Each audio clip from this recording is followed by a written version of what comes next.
There are many fighters in the UFC who have the ability to change the circumstance of a fight using various different techniques. These certain techniques are so powerful that it can end the fight immediately. So here is 10 most dangerous weapons in the UFC.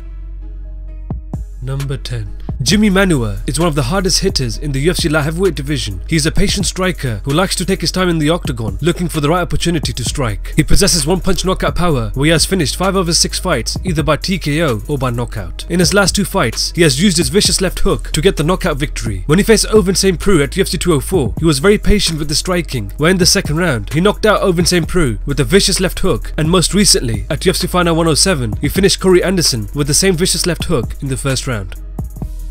Number 9. Roy Nelson possesses one of the most brutal knockout power in the UFC heavyweight division today. He has the power to make it a bad night for any heavyweight and has used his overhand right to get the job done. He has finished 6 of his fights in the UFC using his heavy overhand right, which shows how much power he can generate when he throws a punch. Although he has slowed down in recent years, he still possesses the same knockout power, where he simply needs to find the right opportunity to connect his overhand right to earn the victory. Number 8. Ben Rothwell is one of the most well-rounded heavyweights in the UFC. Although he is known for his knockout power, he has a very underrated submission game where he has used his go-go choke to submit 2 top heavyweights in the UFC. When he faced Matt Mitrione at UFC Final 68, he sunk in the choke as soon as Matt Mitrione shot in for a takedown, forcing him to tap immediately. At UFC on Fox 18, he sunk in the choke when Josh Barnett was attempting the takedown. The choke was so tight, which forced him to tap immediately in the second round. Number 7. Stipe Miocic is the current UFC heavyweight champion who possesses one of the heaviest hands in the division. He has shown many times in his fights that he only needs to land a few strikes to end the fight. In his fights, he has used his short right hand to get the knockout victory. When he faced Andrei Arlovski at UFC 195, he was quickly able to land his short right hand, which immediately dropped Andrei Arlovski to the canvas, where he followed up with some strikes to end the fight. He used the same technique at UFC 198 to knock out Fabricio Verdum as he was chasing him around the octagon, making Stipe Miocic the new UFC heavyweight champion of the world.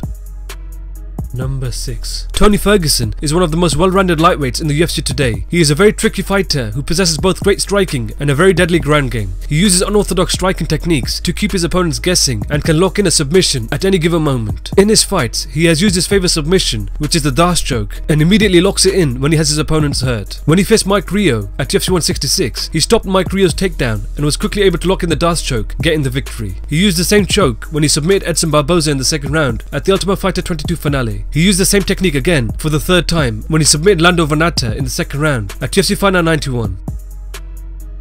Number 5. Anderson Silva is the former UFC middleweight champion who is one of the best strikers to have ever stepped foot inside the octagon. He is a master at Muay Thai and has displayed great finishes whilst fighting for the UFC. He most famously knocked out Vitor Belfort with a front kick at UFC 126, as well as quite easily beating former UFC light heavyweight champion Forrest Griffin at UFC 101. In his fights, he has used his knees to end the fight on many occasions. In his UFC debut at UFC Fight Night 5, he knocked out Chris Lieben in the first round with a vicious knee. He next finished Rich Franklin twice using the clinch to land heavy knees. He then most famously finished Chael Sonnen in their rematch at UFC 148 with the knee, followed up with punches to retain his title. And at UFC 153, he finished Stephan Bonner in the first round with a knee to the solar plexus, following up with some punches to get the TKO victory.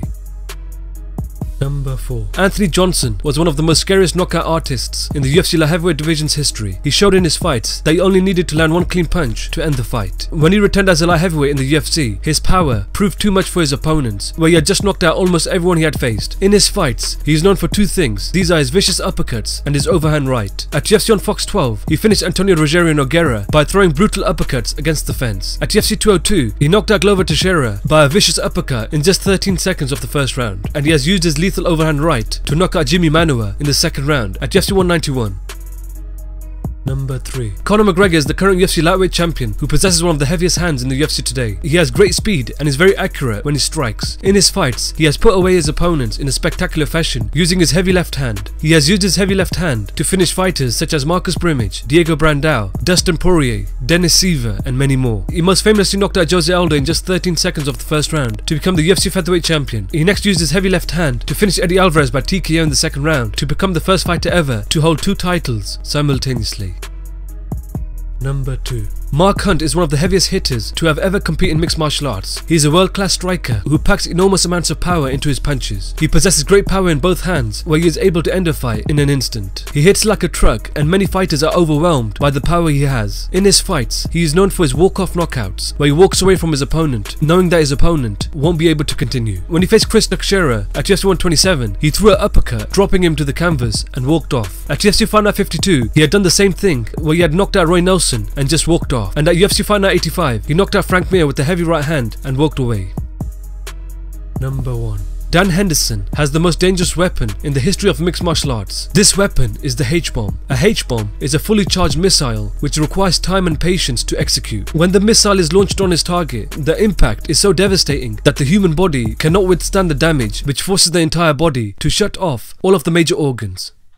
Okay, it's not that devastating, but it's one of the best weapons which has been used in MMA history. Dan Henderson most famously knocked out Michael Bisping with one of the biggest H-bombs to be ever thrown at UFC 100. Dan Henderson only needs to land the H-bomb once to make his opponent turn into a lifeless carcass. Dan Henderson's heavy hands have also helped him pick up a win over one of the best heavyweights of all time, Fedor Emelianenko. The H-bomb is truly a piece of art, and I believe it's the most dangerous weapon to have ever been used in MMA.